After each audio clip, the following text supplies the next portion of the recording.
2018 में आई रोबो 2.0 भारतीय सिनेमा की सबसे महंगी फिल्म है। इस मूवी का बजट 547 करोड़ रुपए है और बॉक्स ऑफिस कलेक्शन 800 करोड़ रुपए है। अब जब इतनी बड़ी फिल्म है तो इसका बिहाइंड द सीन तो माइंड ब्लोइंग होना लाजमी है।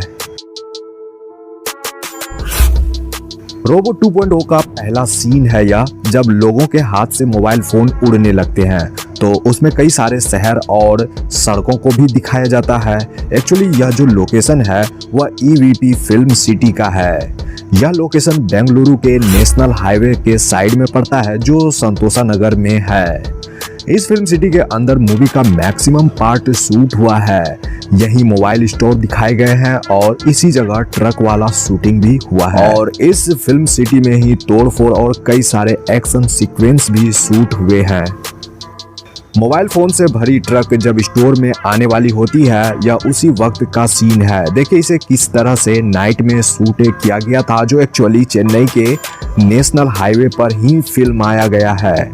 इसी सीक्वेंस के अगले पार्ट में कुछ इस तरह से शूट किया गया था। यहाँ टेलीकॉम कंपनी के ऑनर का सामना जब पक्षी राजन से होता है। एक्चुअली इस सीन को शूट करने के लिए कई सारे ट्यूब लाइट्स को कुछ इस प्रकार से सजाया गया था, तब जाकर यह प्यारा सा शॉट आपको मूवी में देखने को मिला।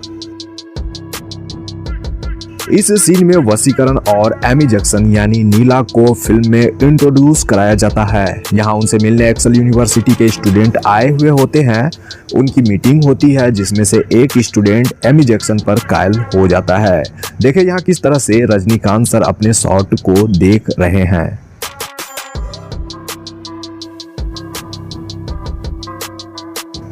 फिल्म में यह उस समय का सीन है जब पक्षी राजन मिलिट्री पर हमला करता है। इस सीन को शूट करने के लिए डुप्लीकेट टैंक्स बनाए गए थे ताकि उसे शूटिंग के दौरान विस्फोट कराया जाए।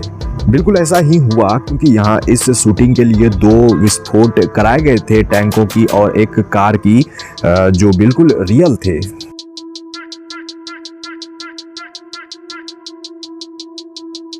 मूवी के अगले सीक्वेंस में पक्षी राजन का शहर में अटैक होता है। यहाँ जो शहर दिखाई गई है वो ईवीपी फिल्म सिटी के ही अंदर का है, जिसे इस फिल्म के लिए ही क्रिएट किया गया था। एंड बाकी बिल्डिंग्स में जितनी भी तोड़फोड़ हुई जो सीन है उसे वीएफएक्स स्टूडियो में तैयार किया गया था। साथ ही चिट्टी द्वारा किए गए कुछ एक्शन सीक्वेंस 3D मॉडलिंग से भी क्रिएट किए गए हैं। द फ्लोर नामक एक हॉलीवुड कंपनी ने इस मूवी के लिए विजुअल वर्क किया है। इस पूरी फिल्म के लिए उनके 1000 वीएफएक्स आर्टिस्ट की टीम थी। इस दौरान उन्होंने 1360 विजुअल शॉट्स तैयार किए थे। That's amazing. एक्चुअली रोबो 2.0 पहली भारतीय फिल्म है जिसे पूरी तरह से 3D में बनाया गया है। मेरे कहने का मतलब यह है कि कोई भी फिल्म पहले 2D में शूट होती है, फिर उसे कंप्यूटर ग्राफिक्स की मदद से 3D में बदला जाता है, बट रोबो 2.0 के साथ ऐसा बिल्कुल भी नहीं हुआ। ब्लेंडर, रेविट और माया सॉफ्टवेयर से फिल्म को पहले 3D एनिमेशन में बनाया गया था। यूं तो मूवी में आपको कई सारे ऐसे सीन देखने को मिल जाएंगे जो रियल है ही नहीं। इन सारे शॉट्स को CGI के द्वारा ही किया गया है।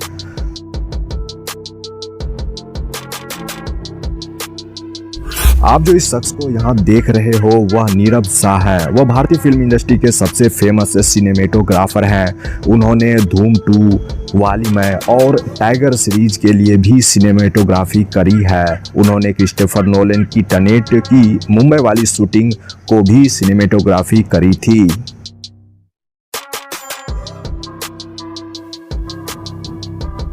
मूवी में वसीकरण के लैब को दिखाया जाता है जो पूरे 3 फ्लोर का होता है। एक्चुअली जितने भी इक्विपमेंट्स, रोबोट्स और कई सारी चीजें जो दिखाई जाती है वो पहले ही फ्लोर में उसे तैयार किया गया था, मतलब उसको कॉपी पेस्ट किया गया था। यानी कि बाकी ग्रीन बैकग्राउंड के जरिए कुछ इस तरह से मूवी में 3 फ्लोर क्रिएट किए गए थे। मूवी के इस सीन में पक्षी राजन द्वारा वसीकरण जी के घर पर हमला होता है, उसका यह सीन है। एक्चुअली जितनी भी दीवारें हैं उसे ग्रीन कलर से पेंट किया गया था ताकि बैकग्राउंड को VFX के जरिए बदला जा सके। और फिर पक्षीराजन का चिट्टी से आमना सामना होता है, लेकिन यहाँ चिट्टी हार जाता है, जिसके बाद पक्षीराजन का असली रूप हमें मूवी में देखने को मिलता है, यानी पंख वाला।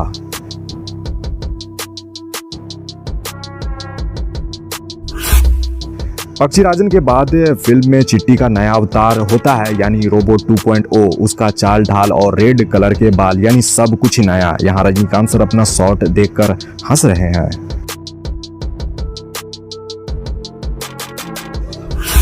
रोबोट 2.0 अपने साथ बाकी रोबोट को पक्षीराजन के खिलाफ खड़ा करता है। यहाँ उसी का BTS है जब वह दूसरे रोबोट से बात करते हुए नजर आए थे। एक्चुअली इस सीन को दो क्रू मेंबर्स को आप ग्रीन कलर के सूट में देख रहे हो, जो निर्देशन के अनुसार रोबोट का हाथ पकड़कर हिला रहे हैं। बाकी फाइनल आउटपुट में वह नहीं दिखेंगे।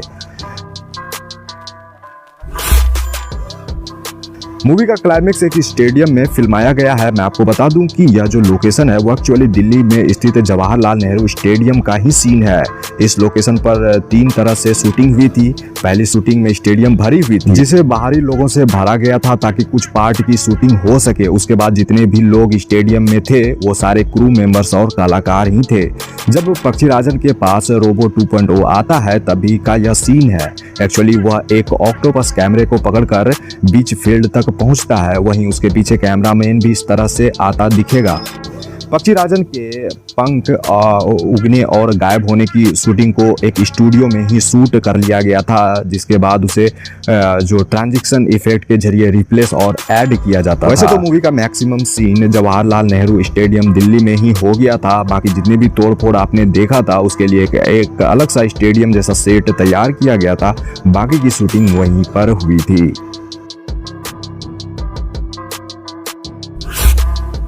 इस फिल्म में अक्षय कुमार साइंटिस्ट रिचर्ड का किरदार निभाते नजर आए हैं, जो एक एक्सपेरिमेंट करते वक्त खुद को भयानक क्रोमैन में बदल लेते हैं। वैसे तो अक्षय कुमार की 3 अलग अलग लुक आपको यहाँ देखने को मिल ही गई थी, जिसमें उनका यह वाला जो लुक है और फाइनल क्रोमैन वाला लुक सबसे इंटरेस्टिंग था। अक्षय कुमार के इस पावरफुल लुक को तैयार करने के लिए प्लास्टर ऑफ पेरिस का इस्तेमाल किया गया था। इसे प्रोस्थेटिक मेकअप भी कहा जाता है। यह प्रक्रिया जो है वो काफ़ी दर्दनाक होता है, क्योंकि अक्षय ने अपने इस मेकअप के बारे में कहा था कि उन्हें इसके लिए रोजाना 4 से 6 घंटे तक एक चेयर पर ही बैठ कर रहना पड़ता था, और तो और 2 घंटे तो मेकअप उतारने में लग जाते थे। यह प्रोसीजर पूरे 40 दिनों तक चलता रहा। एंड प्रोस्थेटिक मेकअप के बाद आपको एक बात बता दूं कि भूखे पेट ही शूटिंग करना होता है। एक्चुअली यह एक प्रकार का ऐसा मेकअप होता है कि जिसके लिए आपको ऐसा करना पड़ेगा, यानी कि केवल आप लिक्विड डाइट ही ले सकते हो। फिल्म मेकर्स ने जमकर पैसे बहाए हैं, क्योंकि केवल अक्षय कुमार के मेकअप में ही उन्होंने 4 करोड़ रुपए खर्च कर दिए थे। That's awesome.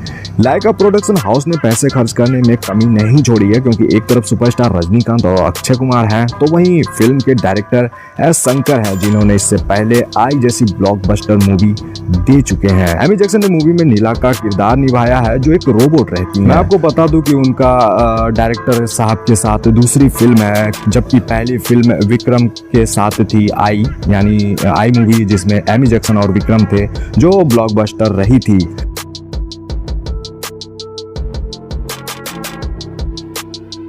यहाँ आप एमी जैक्सन को एक रोबोट में ट्रांसफॉर्म होते देख रहे हो। रजनी सर की मूवी रोबोट 2.0 और हमारी इन्फॉर्मेशन अच्छी लगी हो तो लाइक कर दें। अगर चाहते हैं कि हमारी मुलाकात आप लोगों से होती रहे तो इसके लिए सब्सक्राइब भी कर लेना।